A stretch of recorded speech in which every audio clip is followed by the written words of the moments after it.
శబరిమలపైన అయ్యప్ప కోరినట్టుగా ఆలయ నిర్మాణాన్ని అతి వేగంగా జరిపించాడు రాజశేఖర మహారాజు.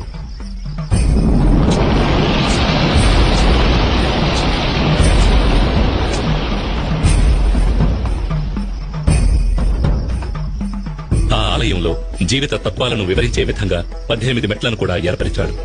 ఈ 18 పవిత్రమైన మెట్లు 18 కొండలకు, 18 మంది దేవతలకు, 18 తత్వాలకు ఆనవాలుగా ఉన్నాయి. 18 కొండలైన ఇంటిపారమల, కాళేకట్టిమల, పుదుచ్చేరిమల, కరిమల, తలైపారామల, దేవరమల, శ్రీపాదమల, మైలాడుమల, మాతంగమల, కాల్కిమల, సిట్రంబలమల, సుందరమల, నాగాంబలమల, గౌండమల, నిలకల్మల, నీలిమల, పొన్నాంబలమల, శబరిమల వంటి కొండలను 18 మంది దేవతలైన వినాయకుడు, శివుడు, పార్వతి, కుమారస్వామి, బ్రహ్మ, విష్ణు, రంగనాథుడు, కాళీ, యముడు, సూర్యుడు, చంద్రుడు, కుజుడు, బుధుడు, బృహస్పతి, శుక్రుడు, శనీశ్వరుడు, రాహు